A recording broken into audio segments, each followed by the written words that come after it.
morning, afternoon or evening to all you trainers throughout the world. I'm the Electric Trainer and welcome back to the channel.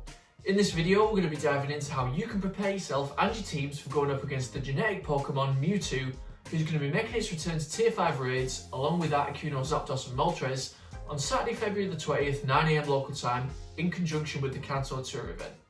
And is going to be plaguing our Revive and Potion reserves until the 1st of March at 8 AM local time. Mewtwo is a super relevant Pokemon across nearly every aspect of the game, and also against nearly every type of Pokemon in the game.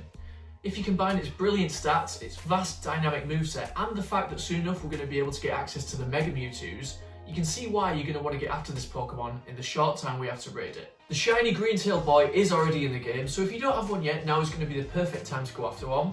And to help you do that, we're going to break down Mewtwo's stats, its weaknesses, the weather boost conditions, its movesets, and what teams you're going to want to use going up against this monster of a Pokemon. Let's get straight into it. So Mewtwo is a single type psychic legendary Pokemon. This means that it's going to be weather boosted in one condition only, and that's going to be windy weather. As you'll see from the movesets in a moment, this is going to be a big advantage to Mewtwo with some of its moves. However, it's not going to massively help out many of the counters we're going to be using to try and take it down, which will make the raid a little more challenging potentially, but it's always worth it in the end for that weather boosted level 25 catch. The 100% IV CPs for Mewtwo under normal conditions, which is all weather but windy, is going to be 2387. And if you take this Pokemon down while it is weather boosted, you're going to be looking for a Hundo CP of 2984. So remember those numbers, you don't want to get a Hundo encounter after a raid, casually throw some Pinap nice curveballs at it and eventually have it run from you, as you've only got a 1 in 216 or a 0.46% chance of encountering a Hundo from a raid, which actually makes them rarer than the chance of getting a shiny. In terms of Mewtwo's weaknesses, with it being a pure psychic type, it's only going to be weak to 3 types of moves: Bug, Dark and Ghost. It's going to resist attacks that are fighting and psychic, which then leaves neutral damage coming from Dragon, Electric, Fairy, Fire, Flying, Grass, Ground, Ice, Normal, Poison, Rock, Steel and Water moves. So there's no double weaknesses to exploit with it only having one type. Your Bug counters are going to be getting boosted in rainy weather, and then both your Dark and Ghost counters are going to be getting boosted in the fog, which is a pretty rare weather condition, at least from where I've seen.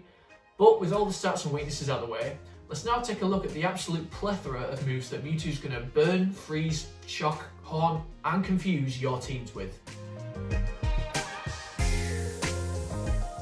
Starting off with the fast moves, Mewtwo can either have Confusion or Psycho Cut. Both psychic moves, Confusion is going to be the more powerful of the two, however Psycho Cut is going to charge the charge moves a lot faster, which is where the moveset starts to get interesting. Mewtwo actually has 5 potential charge moves, all with different typings, and they're going to be Thunderbolt, Flamethrower, Ice Beam, Psychic and Focus Blast, which might not all be super effective counters against the Pokemon we're going to use to take it down, but they are all pretty hard hitting moves nonetheless. The moves that are going to hit our counters the hardest, well, it depends what you use really. If your team's made up majorly of Dark Pokemon and Mewtwo's running that 1-bar Focus Blast, that team is going to get wiped in the first 6 charge moves Mewtwo throws out. There's no saving them from that. If you have some Bug counters in there, they're going to be weak to Flamethrower, and luckily your Ghost counters aren't going to get hit with any super effective charge moves here. They're actually going to resist Focus Blast, but the majority of Ghost Pokemon by nature are pretty glassy anyway. Keep in mind as well that if any of your counters have a dual typing, this may open up a weakness to one of these moves, or potentially even further weaknesses. The best examples that I can think of off the top of my head would be something like Mega Gyarados, who is a Dark type so is going to be weak to Focus Blast, but then is also a Water type so they're going to get hit hard by Thunderbolt too. And then something like Tyranitar, who is definitely going to be a good counter against Mewtwo, is actually going to be double weak to Focus Blast, with it combining the mutual super effectiveness of fighting in its Rock and Dark type. I could go on, but we'll break this down further when we get onto the actual counters. So there is a lot of potential here for Mewtwo to KO your team really easily if you get caught off guard, but we're not going to let that happen. This counter guy is going to make sure you take down Mewtwo, because deep down, we still haven't forgiven it for what it did to Ash in the first movie. Mewtwo does have 3 extra charge moves that you can teach it via an Elite TM once caught, which are going to be Shadow Ball, Hyper Beam and Psy Strike. These are all powerful legacy moves, Psy Strike being the best charge move Mewtwo can actually have, but luckily for our Ghost counters especially, it's not going to have access to these moves while you're battling it in a raid. It is worth noting though that during the Kanto event on February the 20th, 9 AM to 9 PM local time, if you take down a Mewtwo in a raid and catch it, it is going to have that Psy Strike legacy move. And this applies to all trainers, not just the ones who bought the ticket for the event. so it's definitely going to be worth getting after Mewtwo in this time frame to save yourself an Elite TM. Confusion, Psycho Cut and Psychic are all going to get that same type of attack bonus and are going to be boosted in windy weather, with Mewtwo getting boosted as well. Thunderbolt is going to be getting boosted in rainy weather. Flamethrower is going to need sunny or clear weather for it to get any boost. Ice Beam is going to require snowy weather. And finally, Focus Blast is going to be even more dangerous to our teams when it's cloudy. So, that was a long moveset section. But with all that covered, hopefully you feel more prepared to take down that genetic abomination. So now let's take a look at what Pokemon exactly you're going to want to use against it. To kick this list off, we're going to look at the shadow counters. So of the 15 top counters in the game right now, 8 of them are going to be shadows, starting at the number 2 spot with Shadow Mewtwo using Psycho Cut and Shadow Ball. We then move down to position 5 and 6 with Shadow Weavile using Snarl and Foul Play, followed by Shadow Tyranitar with Bite and Crunch. Going further down this list, starting at the number 10 position, you see Shadow Houndoom with Snarl and Foul Play. Shadow Pinsir is next with Bug Bite and X-Scissor, and then Shadow Absol comes in at 12th using Snarl and Dark Pulse. Finally, for the shadows on this top 15 list, we've got Raikou in 14th position with Thundershock and Shadow Ball, and then Shadow Mismagius in 15th with Hex and Shadow Ball. So some of these shadows here, especially those high on the list, are going to be pretty effective when going up against Mewtwo. Some of them further down the list do start to see a lot more feints though, so just be wary of that. If you don't have any of these shadows or you're not too into powering them up, don't worry, because now we're going to take a look at the best non-shadow counters, starting with Mega Gengar in the top position using Shadow Claw and Shadow Ball. Mega Gengar is going to be a really effective counter against Mewtwo, and it's also going to boost everyone's Ghost counters in the raid at that time as well. The only thing about this Pokemon is that with it being Poison type as well as Ghost, that is going to open up a weakness to Psychic moves. Even though there's only a 20% chance of it having that Psychic charge move, both of Mewtwo's fast moves are still Psychic, and Confusion especially is going to hit pretty hard here, so Gengar is going to suffer a bit with that. Following it closely in second place is going to be Mega Houndoom with Snarl and Foul Play. A few less deaths compared to Mega Gengar here with it being Fire and Dark typing, but just make sure to keep an eye out for Focus Blast when using this Pokemon. And in third we see another Mega who's only recently been added to the game, it's Mega Gyarados with Bite and Crunch. So of these 3 Megas, which is going to be the best to use? Obviously we can only have 1 Mega Evolution active at one time, so personally I think Mega Houndoom is going to be the best option. Mainly down to the fact that it's going to resist all of Mewtwo's Psychic moves and Ice Beam with it being a Fire type as well. And although Mega Gengar is going to deal a lot of damage, it's also going to die a lot quicker against Mewtwo.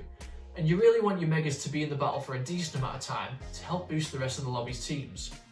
As for Mega Gyarados, well, even though that's also a really strong Mega, Mega Houndoom does have a higher win time than it, and even though it'll resist the Psychic moves with that Dark typing, it's still going to be weak to Focus Blast, and it'll also be weak to Thunderbolt with it being a Water Pokemon too. Moving on from the top Mega counters, we've got Giratina Origin Form in 4th with Shadow Claw and Shadow Ball. Just be careful of Ice Beam with this Pokemon. 5th goes to Chandelure using Hex and Shadow Ball, and then we see Darkrai in number 6 using Snarl and Dark Pulse, or Shadow Ball would work just as well. Like all the other dark counters on this list though, just be careful if Mewtwo is using Focus Blast. Next in spot number 7 we see Mewtwo itself using Psycho Cut and Shadow Ball. The Mewtwo we fight in the raid can't use Shadow Ball, so luckily nothing it has is going to be super effective against our Mewtwo. In 8th it's going to be Weavile with Snarl and Foul Play. With it being Ice and Dark, that's going to make it weak to Fire and double weak to Fighting. And then in 9th spot we've got Hydreigon with Bite and Dark Pulse. Similar to Giratina, this Pokemon is also going to be weak to Ice Beam, being a dragon, but that is going to help it resist the Fire and Electric moves that Mewtwo has. Moving down to the number 10 spot, we see Tyranitar with Bite and Crunch.